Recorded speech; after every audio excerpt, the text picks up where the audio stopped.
बहुत स्वागत है जी सारिਆਂ ਦਾ। मैं हाँ सुरिंदर डला। एक बहुत इंपॉर्टेंट शो है जोड़ा जसमीत भाटिया जी के नाल इस वक्त करांगे।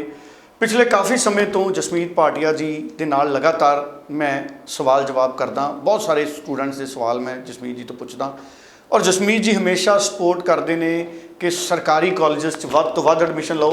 और हुण स्थितियां ये बणियां ने कि मैं किते भी स्टूडेंट्स नाल इंटरैक्ट करदा तो स्टूडेंट मैनू भी यही सवाल पुछते हैं कि सरकारी कॉलेज क्यों, प्राइवेट कॉलेज भी तो जिहड़े है वो सरकार की मंजूरी नाल ही चलते हैं, प्राइवेट कॉलेजेस नूं भी तो सरकार मदद करती है।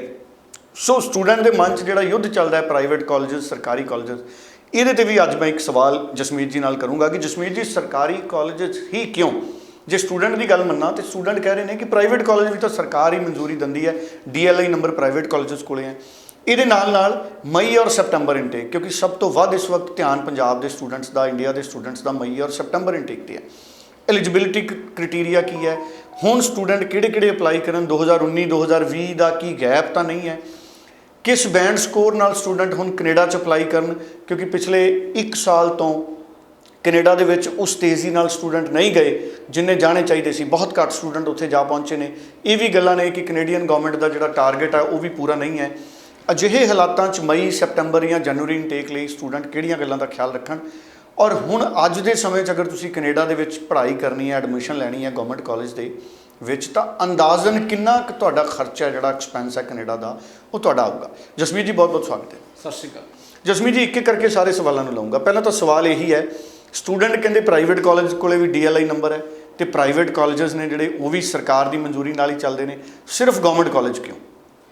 सी पहली गल प्राइवेट कॉलेज जो सानू हुण प्रॉब्लम फेस करनी पै रही है क्यूबैक प्रोविंस विच, वो इसे करके करनी पै रही है कि प्राइवेट कॉलेजेस नूं अप्रूवल जरूर सरकार वालों मिलती है, बट वो सरकारी तौर तरीके नाल चलते हैं कि नहीं है, उहदे उत्ते बड़े सारे सवाल उठ जाते हैं कि वो क्लासिस लगाते हैं 2 या 3 दिन जिहड़ियां रिक्वायर्ड हैगियां एजुकेशन इंपार्ट करन लई, कि वो स्टूडेंट्स नूं फैसिलिटीज़ प्रोवाइड कर रहे हैं जो इंटरनैशनल स्टूडेंट नूं प्रोवाइड होनियां चाहिदियां, कि वो स्टूडेंट्स का प्रॉपर डाटा मेनटेन कर रहे हैं, कि वो स्टूडेंट्स नूं पूरियां सर्विसिज प्रोवाइड कर रहे हैं जे किसी इंटरनैशनल स्टूडेंट अराइव करता है as compare to government colleges. So जे तुसीं मैनूं इस सवाल का क्वेश्चन पूछोगे तो प्राइवेट कॉलेजेस किते ना किते कुछ ना कुछ जरूर ये जिन्होंने कहते हैं लूज, जिन्होंने कहते हैं आप कहिए कि एक लूप होल जरूर हैगा इस सिस्टम के विच। सो जिदे करके स्टूडेंट्स क्यूबैक विच भी परेशानी का सामना कर रहे हैं। या ऐ कह लीए कि प्राइवेट कॉलेज किसी भी कीमत पर उन्होंने चाहिए कि स्टूडेंट साढ़े को आवे तो कोई ना कोई कंप्रोमाइज़ करते हैं। बिल्कुल। So to bring in business for more money they do those compromises. So but असी जे ऑन द अदर हैंड जे गवर्नमेंट कॉलेजेस की गल करिए तो गवर्नमेंट कॉलेजेस के पहली गल तो जी कैंपसिस है दे विल बी इन एकड़स, मतलब 50 एकड़ 100 एकड़ का उन्होंने कैंपस होएगा। जी फैसिलिटी है that will be top notch, जी इंटरनैशनल स्टूडेंट को मिलनी चाहिए है facility. There will be gyms, there will be recreational areas, there will be जिन्होंने कहते basketball courts, sound practical labs. Yes. So जो तुहानूं एटमोसफेयर मिलना चाहिए एक सरकारी कॉलेज पढ़ के, जो तुहानूं मज़ा आना चाहिए वो एक सरकारी कॉलेज जरूर प्रोवाइड करते हैं। ये भी एक चीज़ हो सकती है कि सरकारी कॉलेजेस ने जिहड़े गवर्नमेंट दीयां पॉलिसीज़ नूं बाउंड ने, उन्होंने कंप्लायंस जिहड़ा हैगा बहुत ज़्यादा फॉलो करते हैं और वो कॉम्प्रोमाइज़ नहीं करते to bring in international students. So government colleges do not compromise their standards to bring in international students. So students मैं यही एडवाइस कराँगा कि दैट इज़ वाई सरकारी कॉलेजेस का जो वीज़ा सक्सैस रेट है that will be better, because उन्होंने पता है कि जे तुसी गवर्नमेंट कॉलेज पढ़ोगे you will become a better citizen for that country, you will learn something which you will impart to others. So ये सारिया चीज़ों ध्यान रखते हुए so visa success rate is always more for a government college, not for a not for a private college. So whereas less students go to private colleges, also private colleges the visas भी लगते हैं, but as compared to government colleges उनकी quantity बहुत घट है।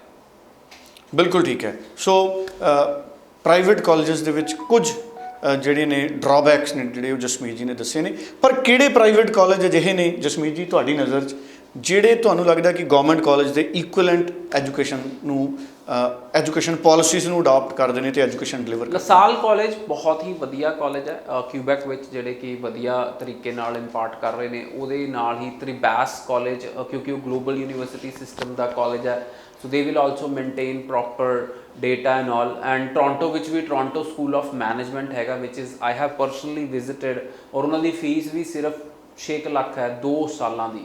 ਸੋ ਉਹ ਵੀ ਬਹੁਤ ਅੱਛਾ ਮੈਨੇਜ ਕਰ ਰਹੇ ਨੇ ਜੇ ਸਟੂਡੈਂਟਸ ਕੋਈ ਪੜ੍ਹਨ ਜਾਣਾ ਚਾਹੁੰਦੇ ਨੇ। ਸੋ ਇਸ ਤੋਂ ਇਲਾਵਾ university Canada West private university ਹੋਣ ਤੋਂ ਬਾਵਜੂਦ ਵੀ ਬਹੁਤ ਅੱਛਾ ਐਟਮੋਸਫੇਅਰ ਸਟੂਡੈਂਟਸ ਨੂੰ ਪ੍ਰੋਵਾਈਡ ਕਰ ਰਹੀ ਹੈ, ਔਰ ਇੰਟਰਨੈਸ਼ਨਲ ਸਟੈਂਡਰਡ ਤੇ ਸਟੂਡੈਂਟਸ ਨੂੰ, ਜਿਹਨੂੰ ਕਹਿੰਦੇ ਕੰਪਲਾਇੰਸ ਫੋਲੋ ਕਰਕੇ ਪੂਰੇ ਰੂਲਸ ਐਂਡ ਰੈਗੂਲੇਸ਼ਨ ਦੇ ਅੰਡਰ ਐਕੈਡੈਮਿਕਲੀ ਬਹੁਤ ਸਟਰੋਂਗ ਸਟੂਡੈਂਟਸ ਬਣ ਰਹੇ। University of Canada West private university, it's a private university, but university ਹੋਣਾ ਹੀ ਇੱਕ ਬਹੁਤ ਵੱਡੀ ਗੱਲ ਹੋ ਜਾਂਦਾ। ਯੂਨੀਵਰਸਿਟੀ ਦੇ ਲਾਇਸੈਂਸ ਮਿਲਣਾ ਹੀ ਬਹੁਤ ਵੱਡੀ ਗੱਲ ਹੈ। ਸੋ ਇਹ ਵੀ ਅੱਛਾ ਸਟੈਂਡਰਡ ਮੇਨਟੇਨ ਕਰ ਰਹੇ। ਇਸ ਤੋਂ ਇਲਾਵਾ ਐਕਸੈਂਡਾ ਸਕੂਲ ਆਫ ਮੈਨੇਜਮੈਂਟ ਹੈਗੇ ਆ, ਉਹ ਵੀ ਠੀਕ ਅੱਛਾ ਬੈਚਲਰ ਡਿਗਰੀ ਪੜ੍ਹਾਉਂਦੇ ਆ, ਕਿਉਂਕਿ ਜੇ ਬੈਚਲਰ ਡਿਗਰੀ ਤੁਸੀਂ ਕਿਸੇ ਪ੍ਰਾਈਵੇਟ ਕਾਲਜ ਤੋਂ ਪੜ੍ਹਦੇ ਹੋ ਤਾਂ ਤੁਹਾਨੂੰ ਪੋਸਟ ਗ੍ਰੈਜੂਏਟ ਵਰਕ ਪਰਮਿਟ ਮਿਲਦਾ। ਸੋ ਇਹ ਕੁਛ ਇੱਦਾਂ ਦੇ ਕਾਲਜ ਹੈ ਜਿਹੜੇ ਕਿ ਬਹੁਤ ਅੱਛਾ ਸਟੈਂਡਰਡ ਮੇਨਟੇਨ ਕਰਦੇ ਨੇ। ਅਦਰ ਦੈਨ ਦੈਟ ਹੱਲੇ ਮੈਂ ਕਿਸੇ ਵੀ ਕਾਲਜ ਦਾ ਨਾਮ ਨਹੀਂ ਲੈਣਾ ਚਾਹਾਂਗਾ, ਬਟ ਜੇ ਤੁਸੀਂ ਕਹੋ ਕਿ ਅਸੀਂ ਸਰਕਾਰੀ ਕਾਲਜ ਐਡਮਿਸ਼ਨ ਲਈ ਹੈ, so that is the best for you. ਬਿਲਕੁਲ ਠੀਕ ਹੈ। ਸੋ ਬਹੁਤ ਇੰਪੋਰਟੈਂਟ ਇਸ਼ੂਜ਼ ਨੇ ਜਿਹੜੇ ਉਹਨਾਂ ਦੇ ਉੱਪਰ ਡਿਸਕਸ਼ਨ ਇਸ ਵਕਤ ਜਸਮੀਤ ਜੀ ਦੇ ਨਾਲ ਚੱਲ ਰਹੀ ਹੈ। ਜਸਮੀਤ ਜੀ, ਮੇਰਾ ਇੱਕ ਅਗਲਾ ਵੀ ਸਵਾਲ ਸੀ ਇਸ ਸਵਾਲ ਤੋਂ ਬਾਅਦ। ਹੁਣ ਮਈ ਔਰ ਸਪਟੈਂਬਰ ਇਨਟੇਕ 'ਚ ਕਿੰਨਾ ਐਕਸਪੈਂਸ ਸਟੂਡੈਂਟ ਮੰਨ ਕੇ ਚੱਲਣ ਕਿ ਸਾਡਾ ਹੋਊਗਾ ਅਗਰ ਅਸੀਂ ਕੈਨੇਡਾ ਦੀ ਐਜੂਕੇਸ਼ਨ ਲੈਣੀ ਹੈ ਲੋਕਡਾਊਨ 'ਚ? ਸੋ ਮਈ ਸਪਤੰਬਰ ਦੇਖੋ, ਹਰ ਸਾਲ ਕੈਨੇਡਾ ਦੀਆਂ ਫੀਸਿਸ ਵੱਧਦੀਆਂ। ਸੋ ਹਰ ਸਾਲ 3 ਤੋਂ 5% ਫੀਸਿਸ 'ਚ ਇੰਕਰੀਮੈਂਟ ਆਉਂਦਾ ਹੈ। ਸੋ ਜਿਹੜੀਆਂ ਫੀਸਾਂ ਅੱਜ ਤੋਂ 5 ਸਾਲ ਪਹਿਲਾਂ $12-13 ਹਜ਼ਾਰ ਸੀ, ਅੱਜ 16 ਤੋਂ 17 ਹਜ਼ਾਰ ਤੇ ਪਹੁੰਚ ਚੁੱਕੀਆਂ। ਸੋ ਬਟ ਫਿਰ ਵੀ ਕੁਝ ਕਾਲਜਸ ਅਫੋਰਡੇਬਲ ਹੈਗੇ ਆ। So the fees from Canada starts from $11,000 goes up to $20,000 for a college. So ਜੇ ਕਾਲਜ ਦੀ ਫੀਸ ਕਹੀਏ ਤਾਂ 11 ਤੋਂ 20 ਹਜ਼ਾਰ ਡਾਲਰ ਦੇ ਵਿੱਚ ਰਹਿੰਦੀ ਹੈ। ਯੈਸ, ਦੇਰ ਆਰ ਕਾਲਜਸ ਫॉर $9,500 ਆਲਸੋ। ਮੈਂ ਸਿਰਫ ਸਰਕਾਰੀ ਕਾਲਜਸ ਦੀ ਗੱਲ ਕਰ ਰਿਹਾ, I am not including private colleges, because ਕਈ ਵਾਰੀ ਮੈਨੂੰ ਸੁਣਨ 'ਚ ਆਉਂਦਾ ਸਰ ਉਹ ਕਾਲਜ $7,000 ਸਾਲ ਦੀ ਫੀਸ ਹੈ, ਉਹ ਕਾਲਜ ਦੀ ਬਹੁਤ ਘੱਟ ਫੀਸ ਹੈ। I don't know they will be teaching you or not, they are just taking you as a student and you will work there for 100% of time. That is why Canada doesn't want ingenuine students to come to Canada. So students ਨੂੰ ਮੈਂ ਕਹਿਣਾ ਚਾਹਾਂਗਾ ਜਿਹੜੀ fees ਹੈ ਉਹ 6 ਲੱਖ ਤੋਂ ਲੈ ਕੇ 10 ਲੱਖ ਦੇ ਦਰਮਿਆਨ ਰਹਿੰਦੀ ਹੈ ਫॉर ਕਾਲਜ, ਐਂਡ ਤੁਸੀਂ 6 ਲੱਖ ਤੋਂ 10 ਲੱਖ ਰੁਪਈਆ ਸਾਲਾਨਾ ਫੀਸ ਰਹਿੰਦੀ ਹੈ। ਔਰ ਜੇ ਤੁਸੀਂ ਓਨਟਾਰੀਓ ਚੂਜ਼ ਕਰਦੇ ਹੋ ਤਾਂ 7 ਤੋਂ 8 ਲੱਖ ਰੁਪਇਆ ਫੀਸ ਮਿਨੀਮਮ ਹੋਏਗੀ ਹੀ ਹੋਏਗੀ।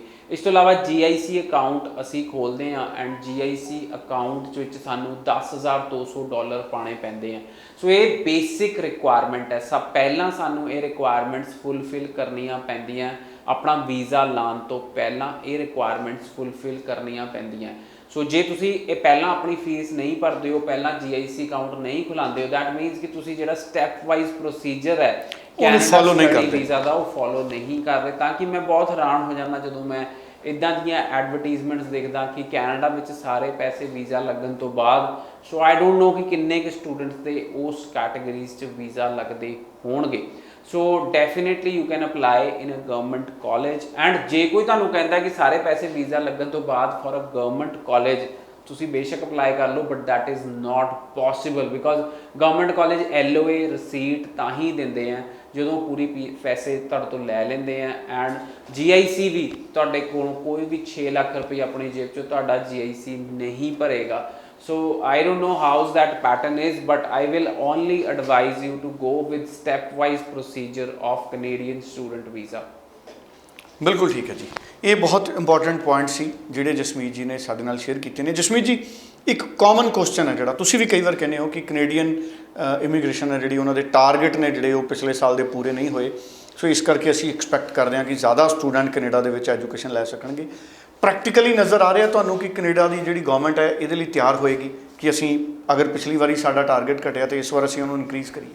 ਬਿਲਕੁਲ। ਸੋ ਮੈਨੂੰ ਲੱਗਦਾ ਕਿ ਜਿਵੇਂ ਕਿ 27,332 ਬੱਚੇ ਨੂੰ PR ਦੇ ਦਿੱਤੀ ਗਈ ਟੂ ਜਿਹਨੂੰ ਕਹਿੰਦੇ ਆਪਣਾ ਸ਼ਾਰਟਫਾਲ ਡਿਕਰੀਜ਼ ਕਰਨ ਲਈ ਫॉर ਇਮੀਗ੍ਰੈਂਟਸ, ਉਸੇ ਤਰ੍ਹਾਂ ਸਟੂਡੈਂਟਸ ਨੂੰ ਵੀ ਮੈਂ ਦੇਖਦਾ ਕਿ ਜੇ 2020 ਵਿੱਚ ਸਟੂਡੈਂਟਸ ਨਹੀਂ ਜਾ ਪਾਏ ਔਰ ਉਹਦਾ ਜਿਹੜਾ ਘੱਟ ਆ ਰਿਹਾ 4 ਲੱਖ ਸਟੂਡੈਂਟ ਘੱਟ ਗਏ, ਸੋ ਉਹਦਾ ਜਿਹੜਾ ਮੁਨਾਫਾ ਹੋਣਾ ਉਹ 21 22 23 ਵਿੱਚ ਹੋਣਾ ਹੈ। ਔਰ 23 ਤੱਕ ਜਿਵੇਂ ਕਿ ਮੈਂ ਪਹਿਲਾਂ ਵੀ ਕਹਿੰਦਾ ਆਇਆ ਕਿ ਜਿਹੜੀ ਟਰੂਡੇ ਸਰਕਾਰ ਹੈਗੀ ਆ ਉਹ 23 ਤੱਕ ਹੀ ਹੈਗੀ ਹੈ। ਸੋ 2023 ਤੱਕ ਟਰੂਡੇ ਸਰਕਾਰ ਪਾਵਰ 'ਚ ਹੈ। ਉਸ ਤੋਂ ਬਾਅਦ ਭਾਵੇਂ ਕੁਝ ਪਾਲਿਸੀਜ਼ 'ਚ ਚੇਂਜ ਵੀ ਆ ਸਕਦੇ ਆ, ਕਿਉਂਕਿ ਜੇ ਸਰਕਾਰਾਂ ਬਦਲਦੀਆਂ ਤਾਂ ਕੁਝ ਪਾਲਿਸੀਜ਼ 'ਚ ਚੇਂਜ ਜ਼ਰੂਰ ਆਉਂਦੇ ਨੇ।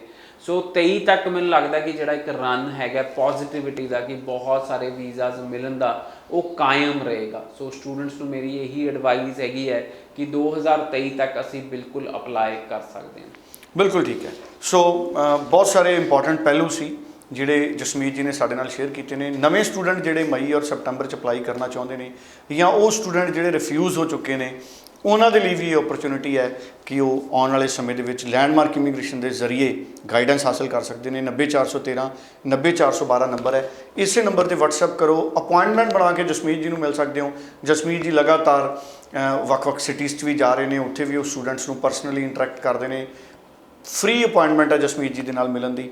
ਕੋਈ ਕਨਫਿਊਜ਼ਨ ਹੈ, ਕੋਈ ਕਲੈਰੀਫਿਕੇਸ਼ਨ ਚਾਹੀਦੀ ਹੈ ਤਾਂ ਵੀ ਤੁਸੀਂ ਵਟਸਐਪ ਕਰਕੇ ਸੰਪਰਕ ਕਰ ਸਕਦੇ ਹੋ। info@landmarkimmigration.com 'ਤੇ ਵੀ ਸੰਪਰਕ ਕਰ ਸਕਦੇ ਹੋ। ਡਾਕੂਮੈਂਟ ਐਕਸੈਸ ਕਰਾਉਣ ਲਈ ਵੀ ਇਸੇ ਨੰਬਰ 'ਤੇ ਤੁਸੀਂ ਈਮੇਲ 'ਤੇ ਵਟਸਐਪ ਕਰ ਸਕਦੇ ਹੋ, ਈਮੇਲ ਕਰ ਸਕਦੇ ਹੋ ਔਰ ਇਸੇ ਨੰਬਰ 'ਤੇ ਵਟਸਐਪ ਕਰ ਸਕਦੇ ਹੋ। Thank you so much Jasmeet ji. ਬਹੁਤ ਬਹੁਤ ਧੰਨਵਾਦ।